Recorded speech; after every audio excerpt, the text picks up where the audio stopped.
저는 착각 속에 살았습니다. 많은 사람이 같은 착각을 하고 있죠. 소득이 계속 이어질 것이라는 착각, 소득이 계속 올라갈 것이라는 착각. 하지만 40대 중반부터 소득은 꺾이기 시작하고 60대 이후 소득은 절벽처럼 떨어집니다. 우리는 돈을 모아두지 않으면 나이 먹을수록 고난이 찾아올 겁니다. 이번 영상에서는 돈을 못 모으는 사람의 특징을 파악하고 돈을 모으려면 사고방식과 돈 관리를 어떻게 해야 할지 공유해 보겠습니다.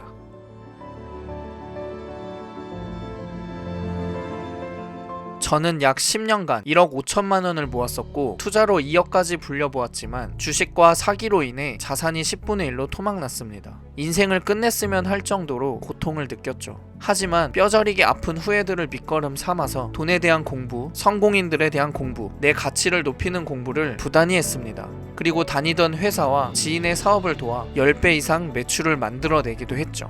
돈을 모으고 불리고 날리고 벌고 다 해봤기 때문에 이번 영상 끝까지 보시면 마음을 다잡는데 도움이 될 거라 생각합니다. 돈을 못 모으는 사람의 특징은 두 가지로 귀결됩니다. 첫 번째, 사고 방식의 문제. 두 번째, 돈 관리의 문제. 결국 돈이 늘 부족한 것은 태도와 습관의 문제인 셈이죠. 먼저 돈을 모으지 못하는 사고방식에 대해서 짚어보자면요. 우리는 알게 모르게 주변 사람들이나 미디어에서 자주 하는 말을 마치 내 생각인 것처럼 여깁니다. 사회적 통념 속에서 사고를 하는 거죠. 부의 사다리는 무너졌고 나는 절대 부자가 될 수 없어. 티끌 모아봤자 티끌이야. 어차피 집 한 채도 사지 못할 테니 그냥 현재를 즐기자. 이런 생각을 한다면 돈을 모을 수 있을까요? 아니요, 절대 못 모읍니다. 사람은 어렵다, 힘들다, 불가능하다고 생각하는 건 할 수 없기 때문이죠. 돈을 모으지 못하게 만드는 생각은 정말 수두룩합니다. 다음 생각들을 듣고 찔린다면 고쳐야 할 부분이니까 한번 체크해보세요. 나를 위한 보상이야. 이건 꼭 필요해서 쓰는 돈이야. 돈을 뭐하러 모아? 그냥 돈 많이 벌면 만사가 해결되지. 순식간에 일확천금을 얻고 싶다. 태어나길 원래 이렇게 태어난 걸 어떻게 해? 나도 좋은 부모 만났더라면. 너도 내 상황 되면 이렇게 살 수밖에 없을걸? 그런 푼돈으로는 어림도 없어. 돈이 전부가 아니지. 내가 돈을 벌면 누군가는 돈을 잃잖아. 모질고 뻔뻔하고 사기를 쳐야 큰 돈을 벌 수 있지. 돈을 무덤까지 갖고 갈 순 없잖아. 나는 지금 상태로도 만족해. 저축은 돈 없고 무능력한 사람이나 하는 거지. 나는 운이 없어. 어차피 돈 벌어봤자 세금으로 다 뜯길 텐데 뭐. 돈은 딱 필요한 만큼만 벌면 되지. 이 외에도 많지만 이러한 생각들은 경제적 자신감과 여유를 갖는데 다 방해가 되는 생각들입니다. 문제는 이러한 사고방식이 고스란히 돈 관리에도 영향을 준다는 거죠. 사고방식이 가난한 사람은 돈 관리를 하기도 전에 이미 게임이 끝납니다. 따라서 우리는 생각부터 행동까지 부자의 방향으로 돌려놓아야 해요. 미래를 암울한 시간들이 아닌 행복한 시간들로 채우려면 말이죠. 앞으로 이런 생각들로 바꿔보세요. 돈이 붙기 시작할 겁니다. 돈이 있어야 좋은 일도 할 수 있지. 돈은 사람에게 자유를 주고 삶을 더 확장시켜주는 고마운 존재야. 돈은 나와 소중한 사람들을 지킬 수 있게 도와줘. 돈이 많으면 좋은 일이 더 많이 생겨. 나는 운이 정말 좋다. 나한테 자석처럼 돈을 끌어당기는 힘이 있어. 돈으로 행복은 살 수 없을진 몰라도 불행은 막을 수 있잖아. 이렇게 돈에 대한 긍정적인 태도와 마음가짐을 지니는 것이 돈을 모으기 위한 첫걸음이라는 걸 잊지 않으셨으면 좋겠습니다. 이어서 그럼 돈 관리는 어떻게 해야 좋은지도 알아보겠습니다. 돈 관리는 돈을 쓰는 능력, 모으는 능력, 굴리는 능력, 버는 능력이 다 다른데요. 그 중에 지출 관리 능력은 상당히 중요합니다. 모으는 능력과 굴리는 능력, 버는 능력이 뛰어나도 지출을 관리하지 못한다면 밑빠진 독에 물 붓기와 다름이 없기 때문이죠. 티끌 모아 태산이라는 말은 모으는 데만 적용되는 게 아니라 소비하는 데도 적용됩니다. 작게 소비하는 습관이 있다면 큰 돈을 모으기가 정말 힘들어요. 제가 집 주변을 산책하다 보면 항상 놀라는 장면이 있는데요. 스타벅스에 사람이 늘 꽉 차 있는 거예요. 매번 지나갈 때마다 아니 다들 부자인가? 하는 생각을 하곤 합니다. 자수성가하여 상위 1% 부자 반열에 들어간 사람들은 스타벅스 대신 맥심을 타서 마시거나 아예 커피를 안 마신다고 하죠. 그들은 사소한 낭비를 절대 하지 않는다고 합니다. 돈이든 시간이든 말이죠. 1조 자산가인 김승호 회장님은 신용카드를 당장 자르라고 합니다. 미래를 담보로 현재를 살면 절대 돈을 모을 수 없다고 말이죠. 지금 잠깐 영상을 멈추고 신용카드를 가위로 자르세요. 저도 잘랐습니다. 우리 이제 체크카드만 쓰는 겁니다. 또한 1300억 자산가인 현승원 대표님은 차를 살 때 리스라는 말도 안 되는 걸로 사지 말라고 합니다. 차는 돈을 벌어다 주는 수단이 아니기 때문이죠. 돈을 벌어다 주지 못하는데 돈을 왜 쓰냐고 극단적으로까지 이야기를 합니다. 우리는 돈을 모으기 위해서 SNS도 끊어야 합니다.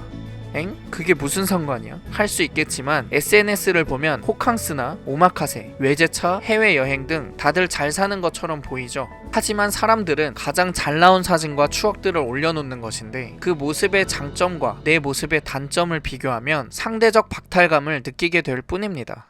남들이 다 저렇게 사는 것처럼 보이니 내 소비 성향도 영향을 받아 과소비를 하는 경우가 생길 수도 있죠. 나를 위한 보상이야 하면서 호캉스를 가고 오마카세를 먹는 것처럼요.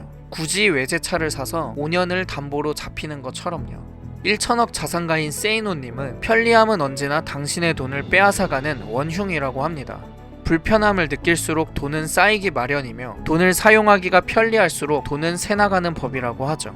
따라서 우리가 돈을 모으려면 택시 탈 돈으로 대중교통을 이용해야 하고 배달 음식을 시켜 먹을 돈으로 직접 해 먹거나 포장 주문을 하며 절제해야 합니다. 되도록 술과 담배 또한 하지 않는 것이 좋겠죠.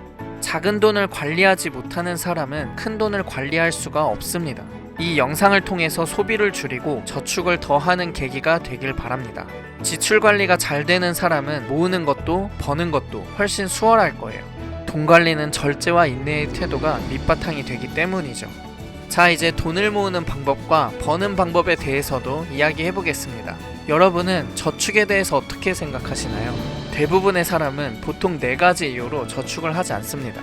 나중에 돈을 많이 벌 것이기 때문에 지금 저축할 필요가 없다는 생각을 한다. 지금 당장 편하게 살기를 원하는데 저축은 너무 힘들고 구속하기만 할 뿐이라고 생각한다. 기본적으로 저축을 그다지 중요하게 여기지 않는다. 낮은 이자와 인플레이션 때문에 저축하면 오히려 손해라고 생각한다. 이처럼 사고방식은 돈 관리와 밀접하게 관련이 있습니다. 방금 이야기한 4가지 이유들은 실제로는 전혀 다르죠. 사람은 수입이 아닌 저축을 통해서 부자가 됩니다. 또한 저축은 재밌고 쉬워서 누구나 할 수 있죠. 많은 사람이 내가 돈을 많이 벌면 만사가 해결된다고 믿는다고 해요. 그러나 돈을 많이 버는 것만으로는 부자가 되기 어렵습니다. 수입이 많아질수록 소비 수준도 덩달아 높아지기 때문이죠.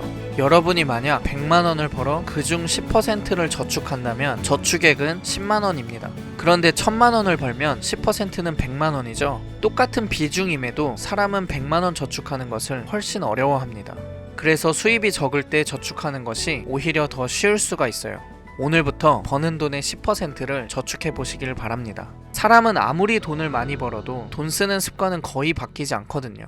기본적인 자세와 태도가 배어 있다면 그걸 바꾸기가 더 힘들기 때문입니다. 그러니 지금부터 저축을 시작해 보시길 추천드립니다. 워렌 버핏은 1993년에 이미 재산이 20조를 넘었다고 합니다. 그는 그렇게 큰 부자가 된 비결이 저축하고 투자하라, 그리고 또 저축하고 투자하라 였다고 하죠. 신문 배달부로 시작해 일단 본인이 잡은 돈은 단 1달러도 놓지 않았습니다. 자신을 위해 거의 아무것도 사지 않았고 모두 미래를 위해서 투자했죠.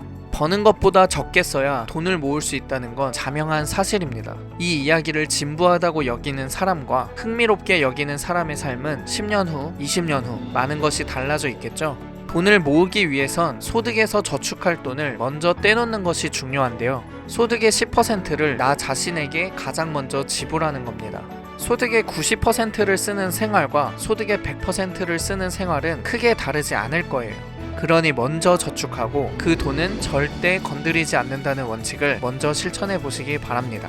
그런데 욕심이 생겨서 더 저축을 하고 싶은 분도 계실 텐데요. 하지만 너무 크게 저축하려고 하면 금액이 너무 무겁게 느껴지고 점점 부담스러워서 금방 지칠 수도 있습니다. 이럴 때 꿀팁은 월급이 인상되었을 때 그 인상분의 50%를 추가로 적립해 보는 거예요. 월급이 20만원 인상되었다면 그 50%인 10만원씩을 매달 추가로 저축하는 겁니다. 그럼 점점 잠재의식 속에 스스로 돈을 잘 다룬다는 자신감이 자리를 잡게 될 거예요. 한 달에서 3달 정도 해보고 더 저축해도 괜찮겠다고 한다면 5%씩 늘려보시길 바랍니다. 저축은 내가 소비하는 금액보다 이자가 더 많이 나오는 시점까지 하는 거예요. 이어서 돈 버는 방법에 대해서 이야기해보겠습니다. 돈 버는 능력은 곧 문제 해결 능력과 직결되는데요. 돈은 사람에게서 오죠. 사람들에겐 육체적으로나 경제적으로나 심리적으로 힘들게 하는 문제들이 있습니다. 그리고 이러한 문제들을 파악하고 해결하는 데서 돈이 벌리는 거죠. 사람들의 문제는 대부분 돈, 인간관계, 건강 이 세 가지로 기결됩니다. 가장 기본 욕구이자 필요한 것들이죠. 따라서 사람들이 뭘 원하는지 또 어떤 점에서 불편함을 느끼는지 관찰하고 그걸 내가 해결해 줄 수 있다면 돈을 벌 수 있습니다. 먼저 사람의 행동 패턴을 이해할 수 있는 심리학이나 행동 경제학 관련 책을 읽고 공부해 보시길 추천드려요. 자본주의 시대에 돈을 압도적으로 벌고 자수성가한 부자들은 사람의 마음을 움직이는 마케팅적 사고를 갖추고 있기 때문이에요. 따라서 심리학, 행동 경제학과 더불어 자본주의를 이해하고 설득 능력을 갖춘다면 돈을 버는 것은 한결 수월해질 겁니다. 돈은 사람에게서 온다고 했죠. 그렇기에 돈을 버는 본질은 사람을 모으고 그 사람들의 마음을 움직여 가치를 전달하는 능력에 있습니다. 이 능력은 보통 말과 글로 구사를 하죠. 이동수단과 통신이 발달한 지금은 설득 구조의 글을 쓸 줄 안다면 장소와 시간의 한계를 뛰어넘어 돈을 벌 수 있습니다. 저도 사람의 마음을 움직이는 글쓰기 능력을 갖추고자 3년간 150권의 책을 읽고 40개가 넘는 강의를 들으며 부단히 노력했습니다. 그 내용을 집약 정리하여 전자책을 써뒀는데 무료로 체험판을 제공하고 있으니 관심 있으신 분은 고정 댓글을 참고해주세요. 영상이 길어져서 돈 버는 능력에 관해서는 다음 영상에서 좀 더 자세하게 다뤄보도록 하겠습니다. 자, 이제 영상을 요약 정리하고 마무리하도록 하겠습니다. 첫째, 돈을 모으지 않으면 멀지 않은 미래에 후회로 다 돌아오게 됩니다. 둘째, 돈을 못 모으는 사람의 특징은 두 가지가 있죠. 사고방식의 문제와 돈 관리의 문제. 셋째, 사고방식의 문제는 사회적 통념에 젖어 있을 가능성이 높습니다. 따라서 가난해지는 생각을 부자의 생각으로 뒤집어야 하죠.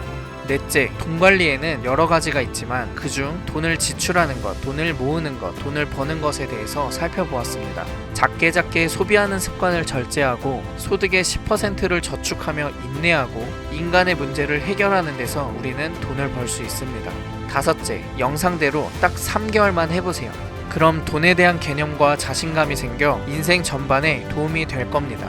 오늘 영상을 통해서 돈을 모으지 못하는 문제를 인식하고 해결하는 데 도움이 되셨길 바랍니다. 앞으로도 삶에 도움이 될 내용들을 공유하겠습니다. 영상을 매주 업로드하고 있으니 인사이트를 얻고자 하시는 분은 구독과 알림 설정을 해주세요. 영상 시청해주셔서 감사드리고 지금까지 어치버였습니다.